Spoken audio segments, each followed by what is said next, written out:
Hi YouTube, Exafat American here, and I'm back today and I'm going to be doing a game review for you.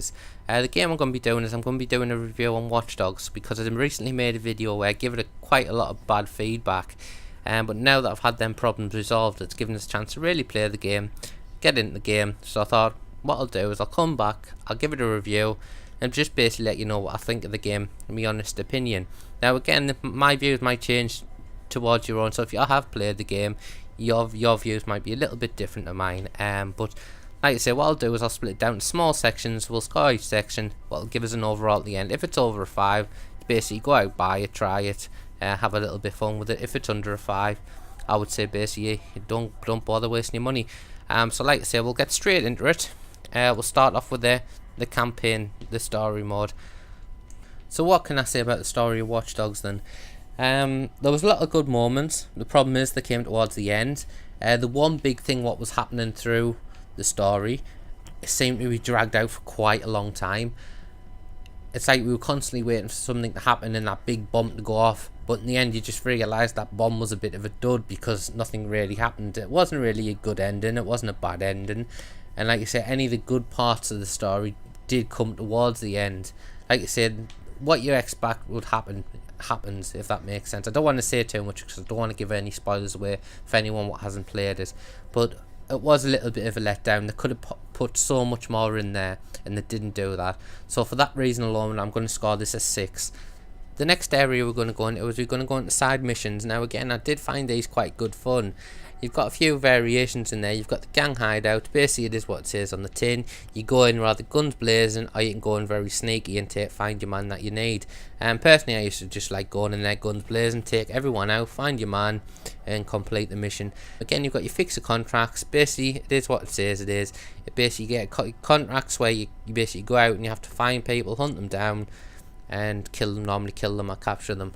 And lastly, you've got your criminal convoys, and what this normally is normally you're basically chasing after a car, what's got other cars around it. You've got to basically somehow stop that car with the target on while taking out the other cars around you. I did find this a little bit frustrating, one because the driving is a little bit poor, as I said previously, and the second one is obviously you haven't actually got the means to be able to shoot out your window like the old Grand Theft Autos. So it was a little bit of a letdown. I did find them a little bit annoying, especially when you had no battery life there to be able to take any of them cars out, but I've done them anyway. I did enjoy them.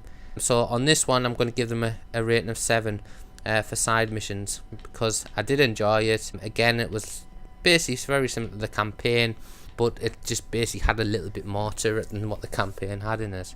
So the next topic we're going to go into is we're going to go into investigations and collectibles. Now I think it's one area where Ubisoft must have had a little bit of fun making, because once you hack into the houses there's some strange things going on. I'm not going to say too much because again it's a little bit of a spoiler towards what they're doing, but it is a little bit worrying, but don't worry, it doesn't happen in reality. I hope not anyway. So like I said, that was a little bit fun. Hacking into houses was fun, but what did get boring is driving point to point, and that's what you did quite a lot on the investigations and the collectibles. Find the suitcases, find the gun crates. It was just a little bit boring, just you were constantly moving from one spot to the other, and with the driving not being too good, it was a little bit of a letdown towards the fun that I had with it. But again, it was something extra. It was pretty good fun to start off with, so for that I'm going to give it a 7. Enjoyed it at first, got a little bit bored halfway through it, but I still did it, so that gets a 7. The next area we're going to go into is we're going to go into mini games. Now we've got a little bit of an oddballs with these mini games because we've got the normal sort of games. You've got like your poker, what's pretty good. You've got your chess. I'm not a big chess player, so it's not ready for me anyway. Then you've got the other games. The reason I say other games because they're just completely different to the other ones what's in the game itself. The first one involves you basically bouncing around flowers like some sort of hippie wearing a peace symbol with a rainbow coloured top, you know, that sort of thing. You've all these fancy colours, you're in the Watch Dogs world, but you're bouncing across flowers across the city. I don't know why that's being put in there. It's a little bit weird and a little bit strange. The next one is basically you're driving a car with teeth, and you've got to run over lots of people.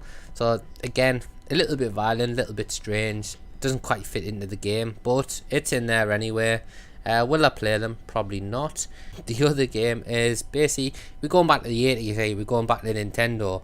You basically feel like Mario. You basically gotta go around the city collecting coins, and all you seem to do is go up and down, up and down, up and down, avoid the red blocks, up and down again. So it does become quite boring quite quick. It feels like they're being put in there for something else to do, if that makes sense.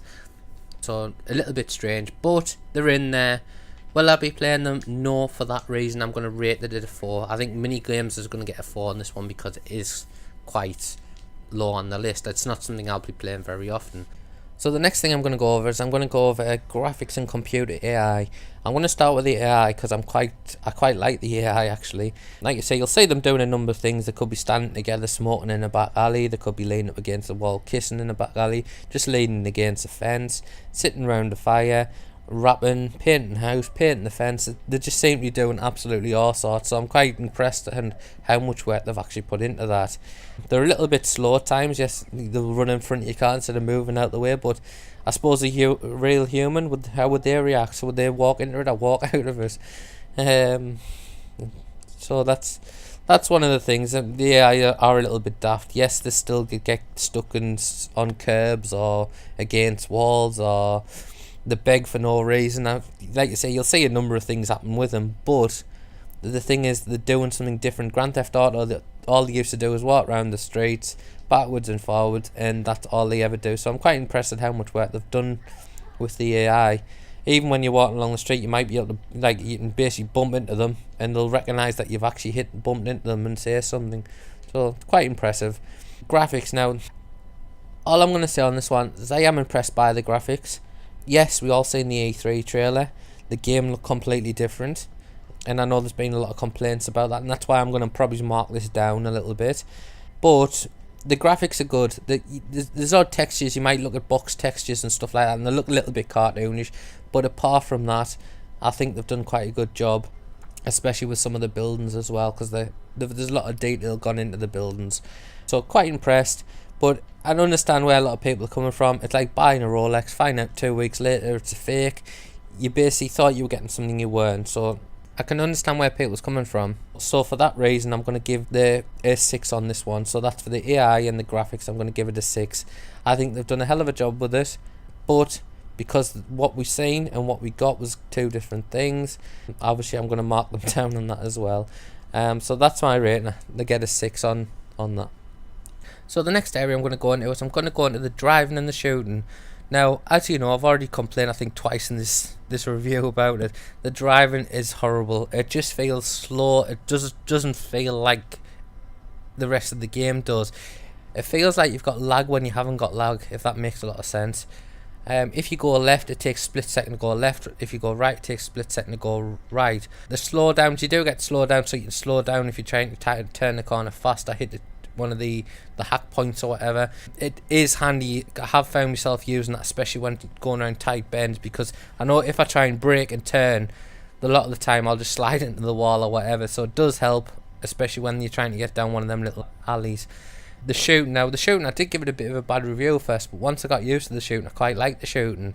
What can I say about the shooting? I love the sounds in the game. It feels like the old GoldenEye sounds, from the N64. When you shoot, it goes like pating, and that brings back memories of GoldenEye, so that's a good one for me. I quite like that. That's daft as it sounds.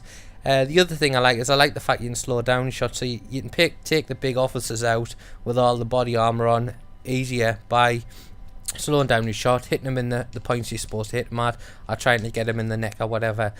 So it does help quite a lot, and I have changed my judgment on it. I do like the shooting. So putting the driving and the shooting together, I'm going to give it a 6. 1, because the driving's so bad, but 2, because I really did enjoy the shooting once I got used to it. Right, the last topic we've got to go over is multiplayer. Now, this area I do feel quite let down with multiplayer. Thinking next gen console, next gen sort of game, let's hope it's some sort of open world sort of multiplayer, and it's just not. It's basically, you've got 6 modes. You've got online free roam, what's 1 to 8 players. You can't do anything in free roam. It's absolutely useless. You've got decryption. This is one of the 2 game modes you might play, basically, where you've got to get a file, hold on to the file until it hits 100%. The problem with this game though is people get hold of the file and they drive right the way around the outskirts of the map, and it spawns you in daft places where you basically, by the time you get there, the game's over. You know, that's the problem with decryption. It's good. It could have been a good mode, but it's not. This game was really missing its sort of team deathmatch sort of thing. Even if it was in the city where you had to go in with a bunch of friends and try and take someone else out, but it hasn't got that. The other one is online hacking. Now this is the other game mode you might play. Again, it's only 2-player. Basically gives you the chance to go into their world as such and try and hack them for whatever they've got. So that's the other mode. But the problem is with that, how many times can you hack someone before you get bored? That's the only problem. The other one is online races. That's 2 to 8 player. Again, with the handling of the cars, you don't really want to be doing the races, because you slide off in one corner, that's basically you out in the race. You're not going to win that race. You're waiting on the next one. The other one is online tailing. It is what it says. It's 1v1. And the other one's a CTOS challenge. Again, it's not a very good game mode. So there's the game modes. Again, there's just not enough there to offer on multiplayer. Let down on every level, basically. It needed a team deathmatch. It isn't there. An open world's sort of basically with 30-40 players in would have been great. But that's not really what we got, so we just have to really get used to the fact that this is what we've got with the game. So for that reason, because I know I won't be playing multiplayer, I'm going to give multiplayer a 3, because it's basically just lacking so much. So the total review, what came out on this one, I've given it a 5.5. I thought it would have came out a little bit higher than what I'd actually given it, because I have enjoyed aspects of the games. Like I say, I enjoyed the campaign. A lot could have been better. I enjoyed the other areas, the side missions, some of the mini games anyway. It did come out a little bit low, but I would still recommend you going out and buying the game, because I've had fun off the game. A little bit disappointed with the multiplayer, a little bit disappointed with the driving, but there's still a lot of fun there to be had with the game as well. So especially, you'll be finding there'll be a lot of these traded in. Once people complete the game, there'll be a lot of trading, so you might be able to get cheaper that way. Not sure it's worth the $60 that they're asking for on Xbox, but if you can get hold of one second hand, I would definitely recommend you doing it, because it will keep you entertained for a while. Anyway, thanks for listening. Hope you enjoyed the video. Don't forget to like and subscribe. Thanks for listening. Take care. Have a good day. Goodbye.